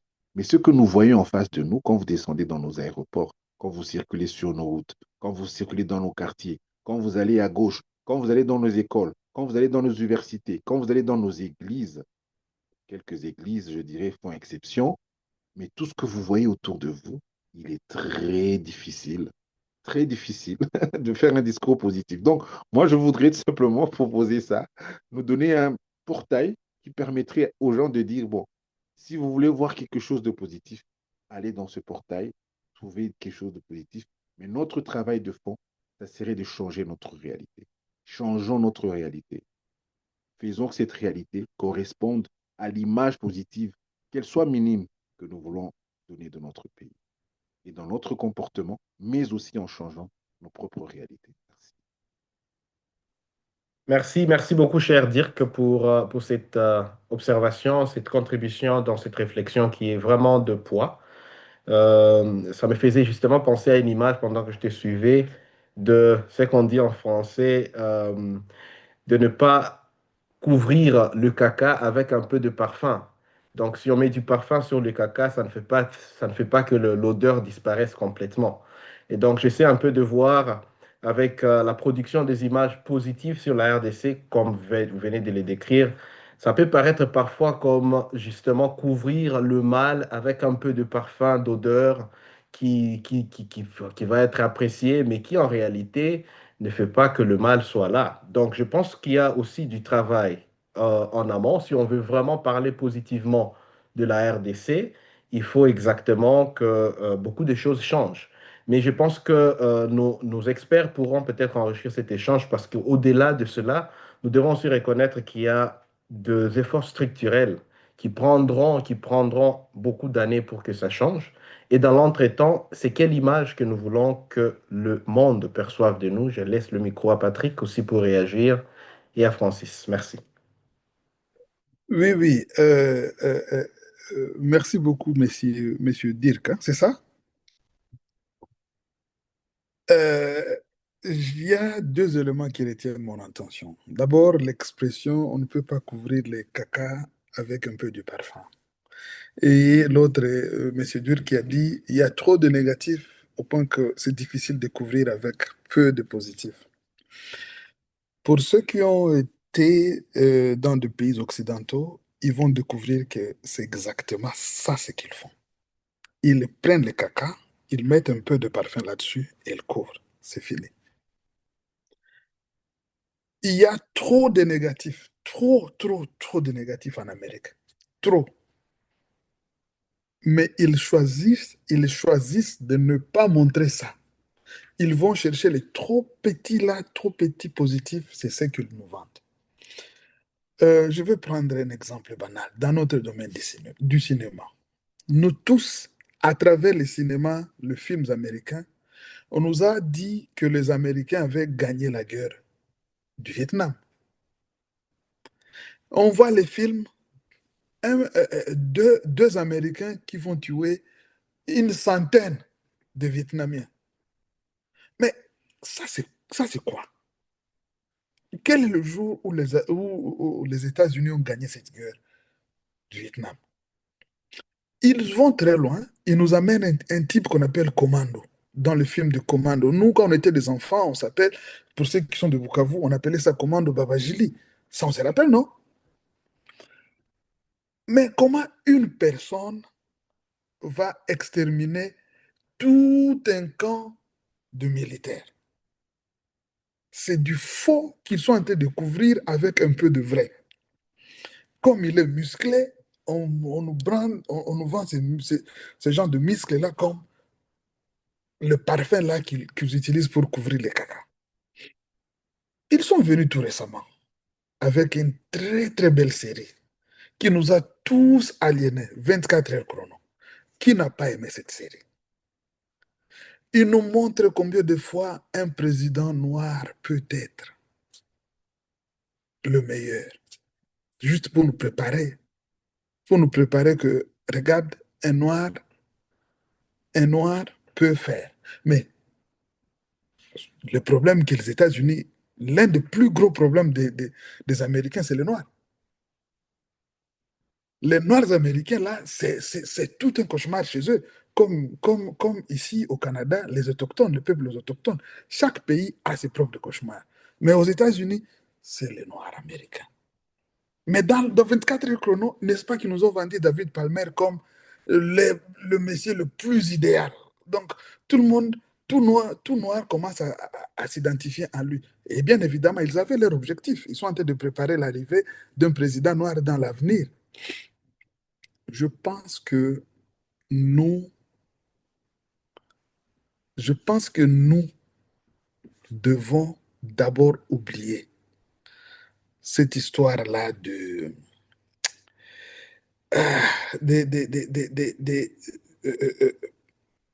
images négatives qui sont beaucoup en termes de nombre. On peut se focaliser sur une qui soit positive et on s'attaque à cela. Oui, c'est du travail. Mais d'ailleurs, j'étais sur le point d'oublier cela. Il revient à nous.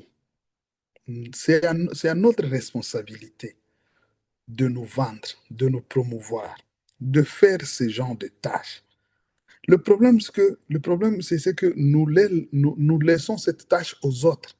Nous croyons que ce sont eux qui vont faire notre promotion de bien. Nous les voyons déjà, ils nous veulent du mal. Ils ne sont pas là pour que le Congo soit bien.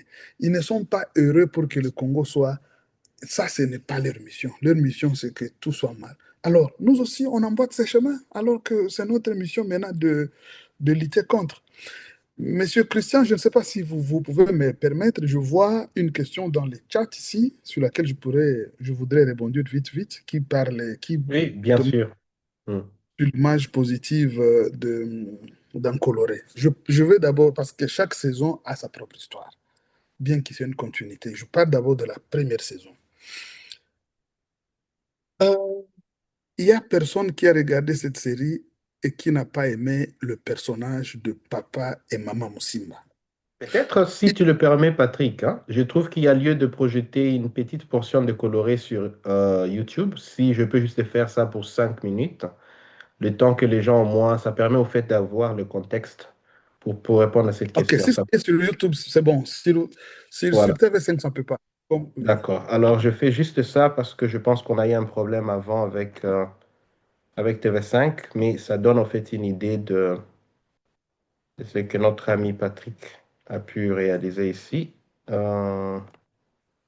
Pour payer tes études, ma chérie. Tu as 1 million de francs congolais. Et ta femme alors, elle va s'inquiéter, non? Ton père également se débrouille pour trouver un emploi. Hey! Mais on vous a dit de vous reposer, vieux. Vous êtes assez grand pour ces genres de travail. Hein, vieux?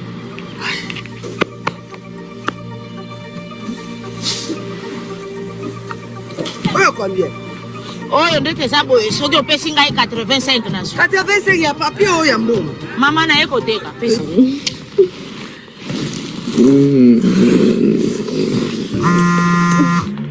Hello. Je ne pourrai pas rentrer ce soir à la maison. Pourquoi? J'ai beaucoup de travail au bureau et je me vois obligé d'avoir des heures supplémentaires. Où est l'argent? Mais quel argent, papa? L'argent que ta mère a épargné pour les syllabus de ta sœur, qui elle au moins a un futur.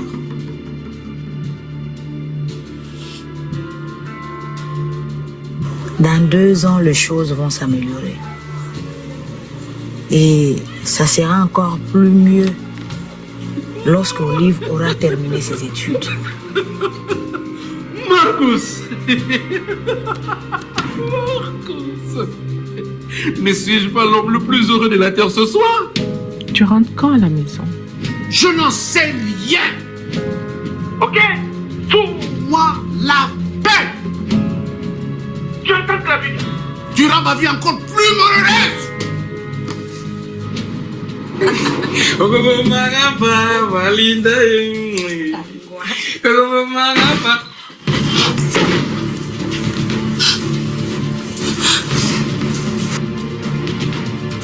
Coco, s'il te plaît. Coco.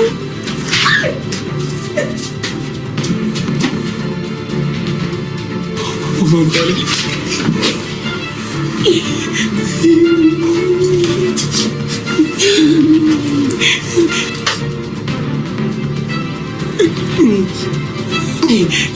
Où se trouve l'argent de ma mère? Je n'ai pas volé l'argent de ta maman. Je n'ai pas dit que tu as volé.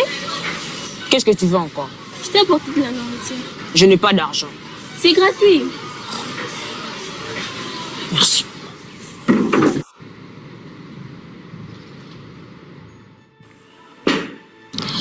Le mariage est un grand travail. Comment tu le sais? Alors que tu n'as jamais été marié. Pourquoi tu peux pas t'imaginer qu'une meuf comme Olive peut sortir avec un gars comme moi? Non, sérieux. Tu sais, le meuf comme Olive s'intéresse plus aux gens, aux vieux papas bourreux de fric. Elle n'a rien à faire de jeunes garçons comme toi. Tu sais que tu l'accuses de tout ceci déjà bien avant qu'on puisse être ma copine, celle-là. Tu te fous de ma gueule? Senti bien. Et Boris, je pensais que tu avais des sentiments pour lui. Bien sûr. Mais il m'a l'air d'une distraction. Distraction? En quoi? J'en sais rien. Chacun a son rôle précis à jouer. L'un y est pour le fric. Pourquoi ramassez-vous des bouteilles?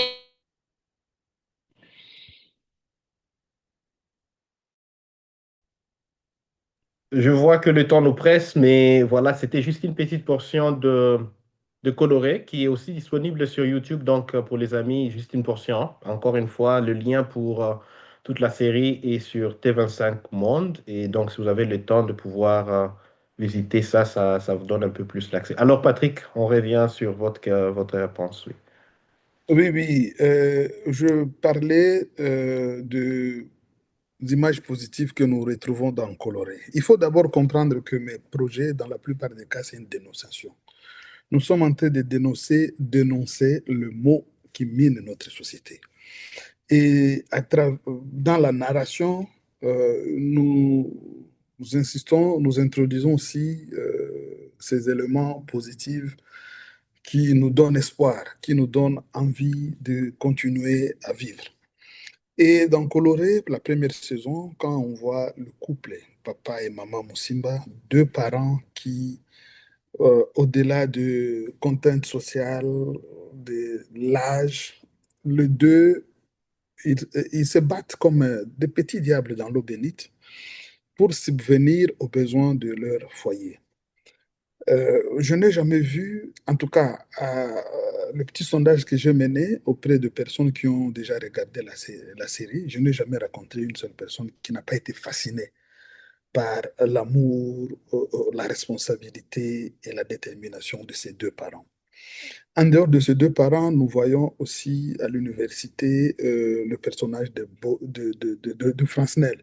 C'est un jeune étudiant qui, tout en étant étudiant en faculté de droit, il connaît des petits trucs en informatique. Il se trouve de petits jobs dans la ville pour réparer, installer les réseaux et tout. Donc, c'est très souvent ce que nous ne voyons pas au pays. Nous ne voyons pas cette culture où on peut être étudiant et travailler. On peut être étudiant et créer une source de revenus, bien qu'elle ne soit pas aussi gigantesque, et se contenter de ça. Il y a ça aussi comme imagine. En tout cas, il y en a plusieurs, mais en tout cas, il y en a que ces deux qui me viennent à l'esprit. Il y a beaucoup de projets ici. Donc, je ne sais pas si au moins j'ai répondu. Je profite également pour répondre à la question de Douce, qui parlait des questions de perception, questions de socialisation. Voilà, c'est de ça que nous sommes en train de dire ici. Nous devons décider sur quoi mettre nos caméras, nos projecteurs, et qu'est-ce que nous devons vendre aux autres. Si eux, ils nous convainquent que leur pays, c'est le paradis, malgré les défis énormes qui sont encore là, pourquoi nous ne pouvons pas faire autant? Qu'est-ce qui nous arrête? Qu'est-ce qui nous limite de faire la même chose? Oui, ils ont toute une machine derrière, mais nous aussi, nous pouvons commencer quelque part. Ils ne sont pas réveillés un jour et tout était comme ça. Il y a eu de braves comme nous autres, comme nous qui sommes ici, qui avaient décidé de commencer le chemin et qui aujourd'hui donnent des résultats positifs. Moi, je pense que c'est un peu ça. Merci beaucoup, cher Patrick, pour cette réponse. Je vois la main levée de Jean de Dieu, mais avant de lui donner la parole, nous lisons rapidement dans le chat et justement pour dire que nous avons largement passé de notre temps, donc nous n'avons encore que 5 minutes. Je sais que Patrick a un agenda super chargé. On va vraiment s'assurer de ne pas abuser de son temps. Il y a Madame Douce qui disait, même les ONG parlent de plus en plus de success stories. Même les entreprises, les hôpitaux, etc., parlent plus de ce qui fonctionne. Aucun hôpital vendra ses taux de mortalité, lenteur administrative, négligence médicale, en voulant avoir plus de fréquentation. Donc ça, c'est aussi important de reconnaître qu'il y a aussi un mouvement vers le success story, et puis c'est plus reconnu même dans les espaces humanitaires, où si vous n'avez pas de success stories, même les fonds, vous n'allez pas en avoir pour le travail de terrain. Alors, oui, c'est bien dire qu'a réagi en disant aussi que, mais si le service contredit fondamentalement leur success story, alors la réalité les rattrape toujours. Le processus d'amélioration doit faire partie de ce branding afin de maintenir la crédibilité. Totalement. D'accord. Alors, je remets le micro à Jean de Dieu et puis nous allons terminer par peut-être les derniers mots de Francis et plutôt de Patrick pour clôturer notre échange. Merci encore une fois pour chacun de vous, chacun de nous tous pour avoir pris le temps. C'est important que nous le fassions parce que si on ne le fait pas, comme le disaient les intervenants, qui le ferait alors à notre place? Jean de Dieu, à vous la parole. Merci beaucoup, M. Christian. En premier, je voudrais beaucoup remercier M. Francis et M. Patrick pour le travail qu'ils réalisent. C'est vraiment trop nécessaire et opportun, et voir même les contextes du pays. Vraiment, je voudrais vous remercier. Merci pour vos présentations et le travail que vous faites. Plein succès. Moi, particulièrement, j'ai une question de mon observation. Dans un pays comme la RDC, où le niveau de censure est trop faible, ça veut dire la réglementation des qui publie quoi, quel est le niveau de censure, qu'est-ce qu'on accepte de sortir, qu'est-ce qu'on n'accepte pas, et l'importance donc les créateurs de contenu doivent aussi vivre, c'est-à-dire doivent aussi gagner et vivre de ce qu'ils produisent, il s'est fait que beaucoup de créateurs de contenu se penchent très vite vers les contenus qui vendent négativement la RDC, sachant que c'est ce contenu-là qui leur donneront beaucoup de vues, beaucoup de partages, beaucoup de likes, et donc beaucoup d'engouement, de trafic sur leur publication. Si on voit ces deux aspects, comment est-ce que vous pensez nous pourrions faire pour tout de même maintenir une image positive dans un pays où la censure est trop faible et ce qui peut être vendu le mieux et le plus vite, c'est ce qui est négatif? Merci. Ça, c'est une question très importante, sans oublier que nous sommes à l'ère du numérique où c'est ce qui a beaucoup de vues qui l'emporte, même quand on a des contenus positifs. Si ça n'a pas été suffisamment visité, il y a même Francis qui parlait aussi dans sa présentation de SEO. C'était exactement dans ces chances, dans cet espace-là de voir comment on peut optimiser les outils technologiques pour assurer qu'il y ait des trafics, n'est-ce pas, sur des contenus utiles. Alors, voilà une bonne question aussi autour de la censure en RDC. Important d'en tenir compte. Peut-être je vais demander à Francis d'abord en premier de réagir et puis nous allons revenir vers Patrick.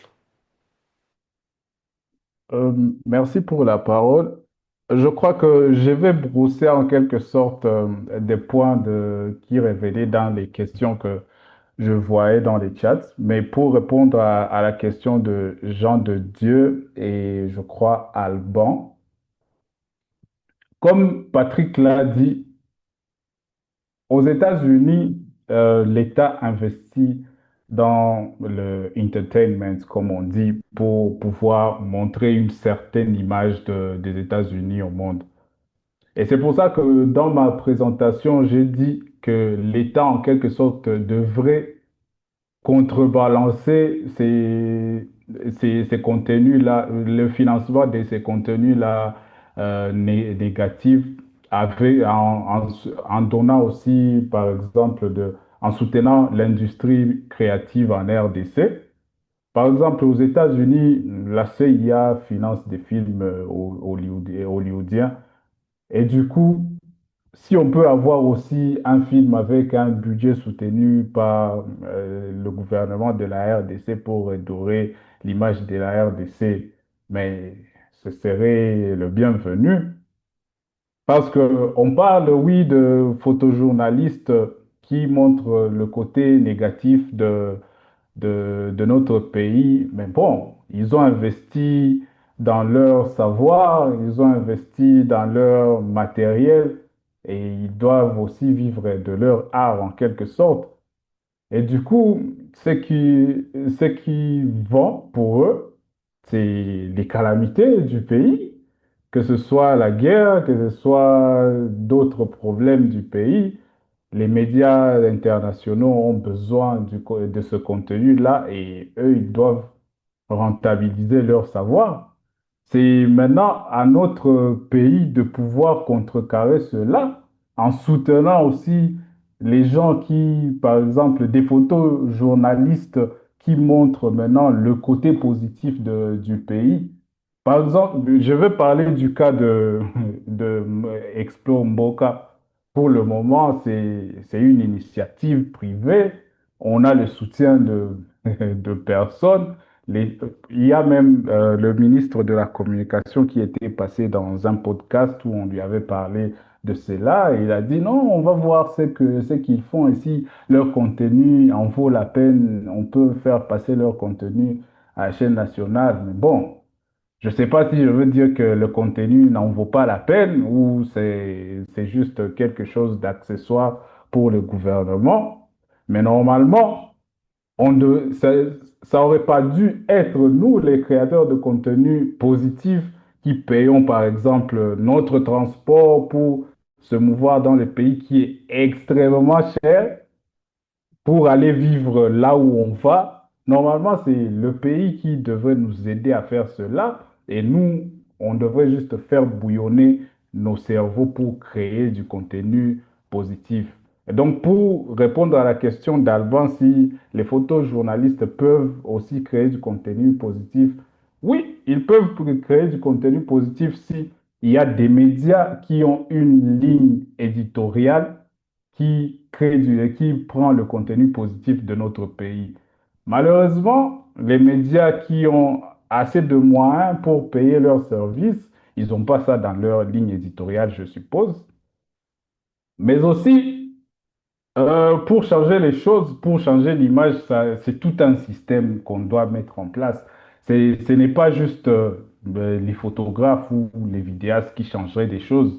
Non, on doit avoir aussi la contribution, que ce soit bon, des éducateurs, bon, l'éducation citoyenne, les groupes de pression sociale. Donc, les créateurs de contenu peuvent faire leur pression avec du contenu, mais il y a d'autres personnes, eux, de ce qu'ils font, c'est mettre, par exemple, la pression au gouvernement pour changer certaines choses. Et du coup, là, maintenant, ils peuvent travailler ensemble. Quand on a fait ce lobbying-là et que ça donne du fruit, le créateur du contenu crée un success story pour ce truc-là. Et donc, ce qu'on devrait faire aussi, bon, je suppose que dans la conversation, on a plus de majeurs, les élections vont arriver, il ne faudrait pas qu'on achète nos votes. C'est nous qui devrions plutôt donner des cartons rouges aux dirigeants qui ne font pas leur boulot pour qu'on puisse avoir les choses, on puisse voir les choses changer dans le futur. Mais si, bon, on vote quelqu'un juste parce qu'il est de notre village, alors que dans ce village-là, il n'y a pas de route, dans ce village, il n'y a pas d'eau, dans ce village, il n'y a pas d'électricité, et on le vote, je ne sais pas, 15 ans, 20 ans d'affilée, c'est qu'il y a plutôt un souci dans nos têtes. Et c'est là que vient l'intervention, que ce soit de mouvements citoyens pour changer en quelque sorte la mentalité de gens. Et puis, redorer l'image, ça va venir aussi après. Je crois que c'était ça que je voulais faire comme contribution. Merci, merci beaucoup. Très percutant, cher Francis. Peut-être Patrick aussi, s'il y a un dernier mot à réagir sur ça, et puis nous allons encore remercier tout le monde pour le temps et la participation. Oui, Monsieur Christian, j'ai deux éléments ici à dire. D'abord, à notre frère qui a parlé de trop de trafic sur des images qui devaient être censurées. Nous devons aussi reconnaître que le monde dans lequel nous vivons aujourd'hui, il y a tout un changement des valeurs. Il y a des antivaleurs d'hier qui sont devenues des valeurs d'aujourd'hui. Il y a aussi des autres choses qu'on ne sait pas si on ne sait pas si on doit les appeler valeurs ou antivaleurs. On ne sait pas c'est quoi. Mais l'Internet est venu, il n'a pas seulement des points positifs. Ça aussi, ça fait partie de ces points négatifs. La seule question reste toujours la même. À qui revient la responsabilité de promouvoir ce que nous faisons? À qui revient la responsabilité de nous construire, de nous donner cette valeur que nous avons perdue devant les autres de l'extérieur? Malgré qu'il y a beaucoup de négatifs ailleurs, ils fournissent toujours des efforts pour donner quand même espace considérable à des images positives qu'ils considèrent comme être primordiales dans leur culture, dans leur pays. Nous devons aussi faire ça. Il y a deux films que nous regardons jusqu'à aujourd'hui. Bon, moi-même, je me dis, pourquoi on peut faire ça? Mais il y a aussi d'autres films que tu regardes et tu te dis, ok, je peux regarder ce film avec des parents, avec de belles familles, sans toutefois être inquiété par des scènes obscènes qui peuvent arriver. Je termine par souligner un élément. Christian, vous vous rappelez, quand j'ai pris contact avec vous, c'était dans la recherche des fonds sur un projet que j'ai fait au Congo il y a 3 mois. C'est un projet qui parle de santé mentale. Au pays, nous avons toujours l'habitude de dire que la thérapie, c'est pour le blanc. On ne pense pas que la thérapie, c'est une affaire qui nous concerne nous tous. Alors, dans la recherche de fonds, j'ai approché une structure qui a accepté de me financer jusqu'à 200 000 dollars américains, mais avec condition, je dois faire aussi la promotion du LGBTQ. Moi, j'ai dit, la série que je veux faire n'a pas cette mission. Ça ne porte pas sur ces sujets-là. Bien que je sois vraiment dans un besoin énorme, mais je me retrouve dans l'obligation de décliner le fonds parce que la mission ne correspond pas, ou alors la vision et mission ne correspondent pas avec la série. Et ça ne correspond pas aussi avec la culture locale. Je suis en train de produire un contenu pour les Congolais. D'abord, je ne vois pas un Congolais du Congo avaler rapidement cette culture. C'est comme leur donner un repas qui va le choquer vite, vite là. Ça revient pour nous. C'est notre responsabilité de savoir ce que nous faisons. Si nous sommes pour la promotion des images positives, allons-y. Et avec beaucoup, beaucoup d'énergie. Ceux qui nous détruisent, ils utilisent beaucoup de moyens. Et nous ne pouvons pas combattre ça avec de faibles gestes. Nous devons aussi maximiser nos efforts, nos énergies et tout. Tout ce que je fais au pays, je le fais au fond propre. C'est pas que je suis millionnaire. Je suis aussi pauvre que tout le monde. Mais je me dis, quand je serai parti, qu'est-ce que je voudrais que la société retienne de moi? Est-ce que je voudrais que les gens pensent de Patrick, qui était vraiment talentueux, un bon photographe, un bon directeur de la photographie, un bon monteur, tout ça. Et tout ce que j'ai fait, c'est produire des contenus canadiens et puis c'est fini. Qu'est-ce que je fais par rapport à mon pays? Donc, c'était ma responsabilité. Je l'ai prise, j'ai accepté. Avec les prix à payer, j'y vais. Ça saigne. Quand je suis au pays, ça saigne. Je ne peux pas le nier. Mais je suis quand même content parce que, en tant que citoyen, je fais ma part. Merci beaucoup pour ces mots de clôture pour moi qui sont aussi spirituels, au-delà de ce que nous sommes en train de dire. Chacun doit faire sa part. Nous sommes ici sur Terre pour une mission et Dieu nous a donné des talents et des dons. Et si nous sommes nés Congolais, ce n'est pas un hasard, c'est parce que Dieu aussi a voulu que notre petite trace ici sur Terre puisse marquer la vie congolaise ou les citoyens de notre pays. Et je suis fier de voir que Francis et Patrick nous ont inspirés à travers cet échange. Vous voyez le travail sur le changement, la réinvention de l'image positive de la RDC est un travail consultatif, un tel travail de tout le monde. Et à plusieurs niveaux, Francis aussi a parlé d'un système qui doit être mis en place. On a abordé beaucoup de problèmes qui freinent l'image positive de la RDC, mais parce que nous devons revenir sur notre responsabilité citoyenne, j'aimerais peut-être qu'à la fin de cette session, que chacun de nous revienne aussi à soi-même pour se dire qu'est-ce que nous retenons, qu'est-ce que moi je retiens. Quand je vais dans les réseaux sociaux, qu'est-ce que je poste? Quand je vois les gens parler négativement de la RDC, comment j'essaie tant soit peu de contrebalancer cette manière de penser? Non pas que le pays va bien, mais parce que nous avons aussi la responsabilité de commencer à changer progressivement cette image. Mais comme aussi l'a dit Patrick, c'est en mettant aussi, en investissant autant d'efforts, que ce soit dans la récolte des fonds, que ce soit dans la visibilité, dans la participation de partage, dans l'ère du numérique, que nous allons être à mesure d'accompagner au moins ceux-là qui, tant soit peu, essaient d'éliminer une image positive de notre pays. Merci encore une fois à tous et à toutes. Est-ce que par des applaudissements de vos émoticônes, on peut remercier les intervenants? Je pense que nous avons été tous enrichis et que ça restera certainement une matière que nous allons continuer à débattre dans nos espaces.